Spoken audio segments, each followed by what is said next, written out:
This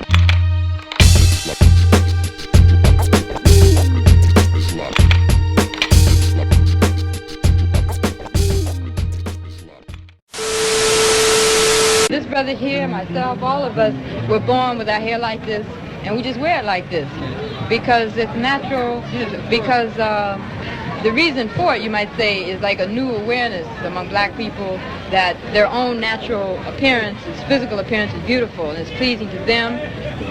For so many, many years, we were told that only white people were beautiful. Only straight hair, light eyes, light skin was beautiful. And so black women would try everything they could to straighten their hair and lighten their skin to look as much like white women.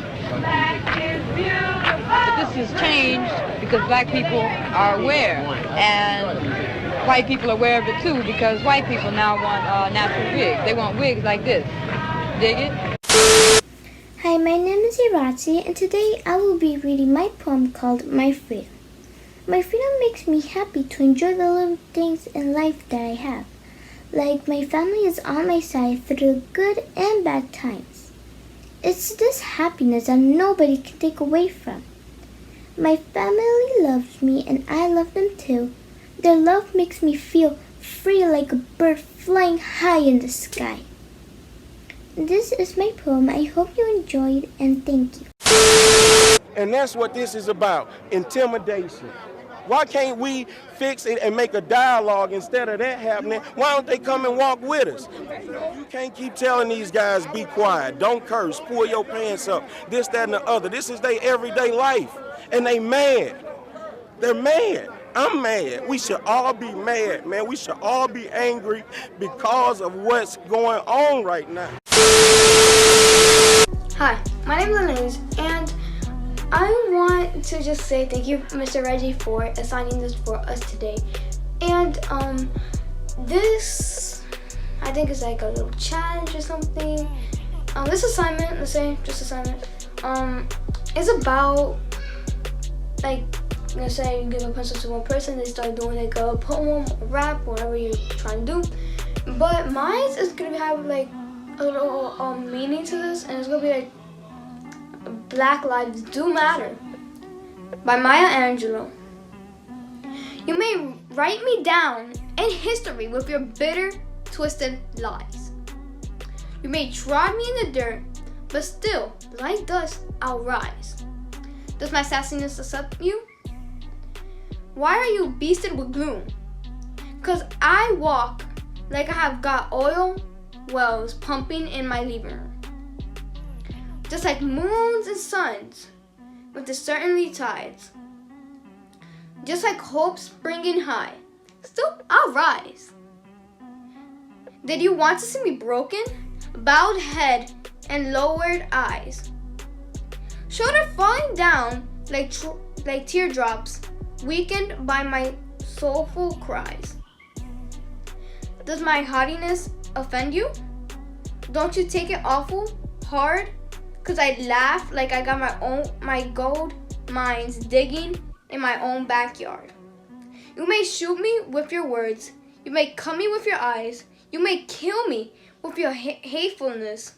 But still like air, I'll still rise.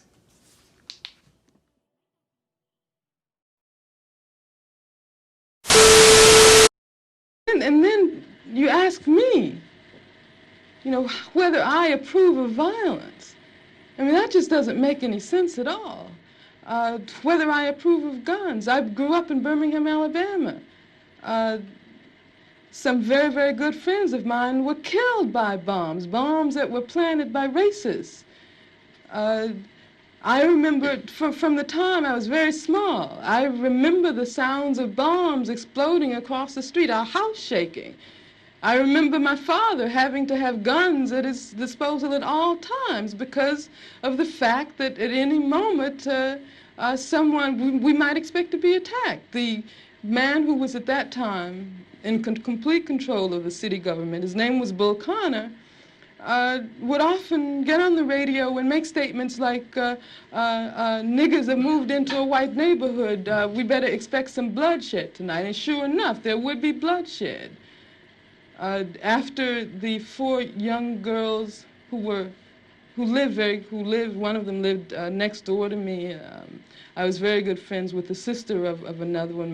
My sister was very good friends with all three of them. My mother taught one of them in her class. My mother, in fact, when the bombing occurred, one of the mothers of one of the young girls called my mother and said, can you take me down to the church to pick up Carol? We heard about the bombing, and I don't have my car. And they went down, and what did they find? They found limbs and heads strewn all over the place. And then after that, in my neighborhood, all of the men organized themselves into an armed patrol. They had to take their guns and patrol our community every night because they did not want that to happen. You gotta stay strong. I mean, that's why when someone asks me about violence, I just find it incredible. Because what it means is that the person who's asking that question has absolutely no idea what black people have gone through, what black people have experienced in this country since the time whether in the heart of the guilty or the innocent. I wonder what you want if I die today. Sending condolences to my family. With all the tears shed, I might be true. As the night sky turns a darker shade of blue, we have felt pain and shared loss. In this life, I ask, what's the cost? We are orphans, society's forced abortions. Why not leave it as the beautiful corpse? I wonder what you mourn if I die today. Sending condolences to my family. With all the tears shed, I might be true. As the night sky turns a darker shade of blue, we have felt pain and shared loss. In this life, I ask, what's the cost? We are orphans, society's forced abortions. Why not leave it as a beautiful corpse? This kind of pain may seem preferred, but who wants to live as a dream deferred? No matter how sunny, it's still midnight.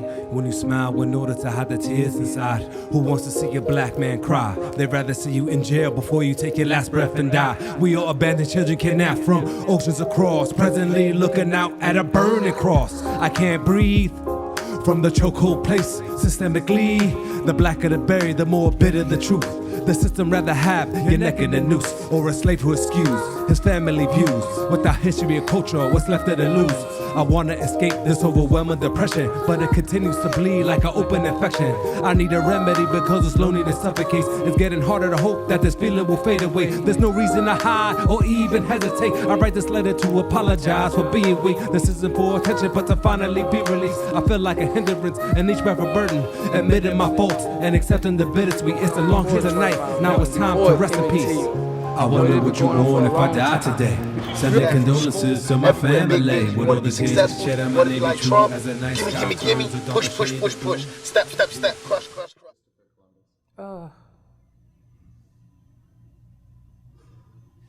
Evil.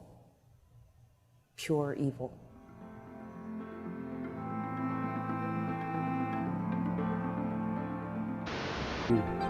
He's the first terrorist in America, that's for sure. So according to the U.S. government law, it says if you partake in somebody that's stealing, then you're just as guilty. Everybody knows the United States was stolen. So therefore, all those that are original, that knows about the genocide, the rape, the murder, the theft, the putting on the reservations on a rock that they couldn't survive on, they're going to have to face judgment. They teach us that Christopher Columbus discovered America. What should they teach? That Christopher Columbus didn't discover anything and instead got lost.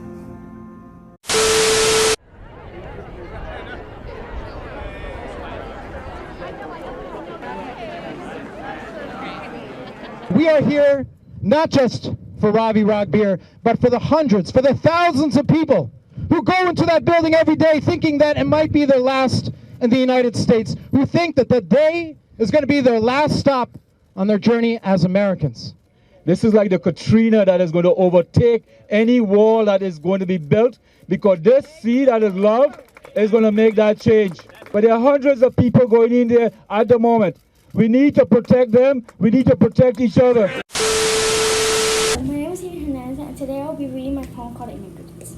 My freedom is uncontrollable, like being forced to get out of my hometown that I spent half of my life in.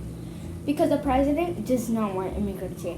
It's tough for my parents since they have to take care of me and my siblings. I want to live my life without worrying about anything, like the FBI or ICE. I'm scared. I'm worried. I always overthink everything, but I can't help it. I'm scared they'll find out my parents are immigrants, because sometimes I feel like they're going to take my parents away and send them back to Mexico. I don't get it. The Statue of Liberty means we're free. But Donald Trump is just forcing my family to go back to Mexico like it's nothing. I hope you enjoyed my poem, and thank you for watching. Be anywhere, but when I leave, you can remember I said with the last words on my lips that I am a revolutionary, and you're gonna have to keep on saying that.